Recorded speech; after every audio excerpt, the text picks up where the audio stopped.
This isn't Photoshop. QR2, nearly 3 years. It exists. Let's have a look.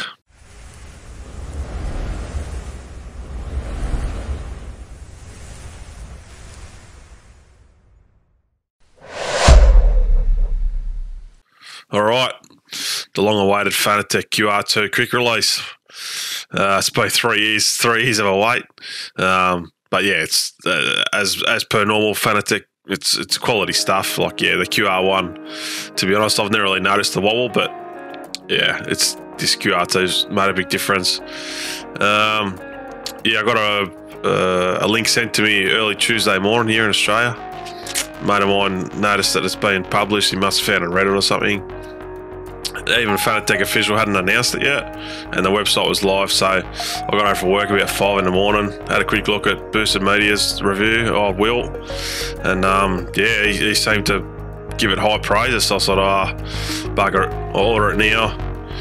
And yeah, rather than everyone jumping on it, because it's a big hype product, I suppose. It's been a long wait, and yeah, so I sort of get the first batch, but I don't know, roll the dice. Could have problems in the future yet. We don't know, but yeah. So I tried to keep the video as short as I could. I was trying to do a bit of a chat here, but yeah, there's a couple of things in the instructions that are probably worth noting as well that I'll try and point out to you.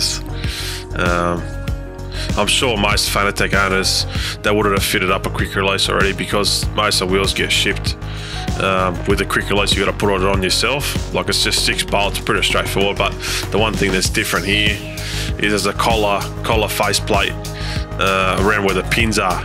So just make sure, read the instructions carefully. I had to use the shorter head bolts because the original bolts are on the Porsche Endurance rim hub. The heads of the bolt would have been too big, so I reckon it might have stopped the contact to the pins. So you change the black washer on the end, and you're meant to use the bolts to with a shorter face on them. So there's obviously no clashing, but on the inside where the pins go. But yeah, it's pretty important to read this one properly.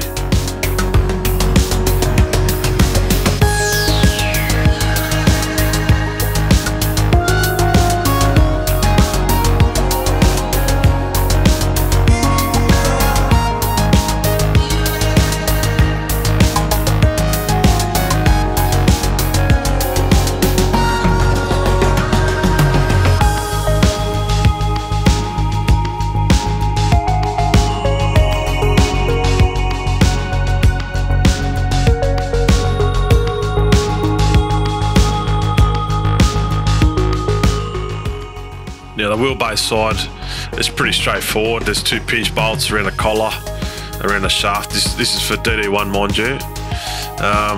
So yeah, just so you don't lose the wires go inside the motor, as Will said in his video, either do one at a time, so you've got short and long. I'll show a clip of the instructions at the end of this. But you'll see on the shaft, for DD1, DD2 specifically, you see there's a slit in the shaft, so you have to line that up. And by lining that up, you can see on the bottom left of this diagram here, it's maximum clamping force. So if you don't line up the slits with the sides of the clamp where the bolts go through, you might have it spin. But that's worst case scenario. But either way, I did a bolts tight. It says 10 Newton meters, and that's fine. But when you put the quick release back in as well, make sure you twist the wires so it's not loose inside as well.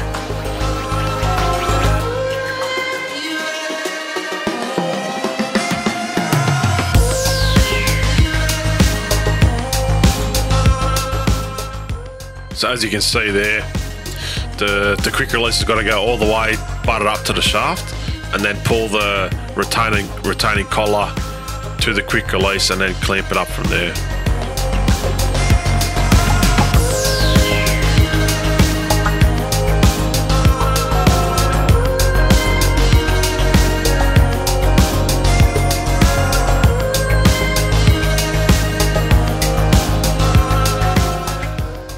Here we go, moment of truth. The one thing I don't like about this is you saw me check it there, there's no solid click, but it's not a big deal. honestly, not till seeing this footage that I saw how much wobble there is in this thing. It's now I understand sort of what people are talking about, because I've never noticed it. It's direct drive. You feel bits and pieces, like whatever. That's just what. Even if I complain if QR1 wasn't good enough, well, guess what? There's no QR2 yet. So, or you go to a different brand. But honestly, I've used it for probably 3 or 4 hours now, and I know it's a big call, but it's almost like going from belt drive to direct drive all over again. Like, it's just changed that extra detail again. Like, I couldn't, honestly, I know I've only used it for a couple of hours, but I couldn't see myself going and spending the money for like Simcore or something like that now, because the details just increased again as well. Like, yeah, it's up to you. If you got the coin, buy it. But yeah, in my opinion, in the early stages, it's definitely worth the money if you can get your hands on one. So if this video has helped at all, just yeah, give us a subscribe and a thumbs up to the video. That'll help a lot, eh? Cheers.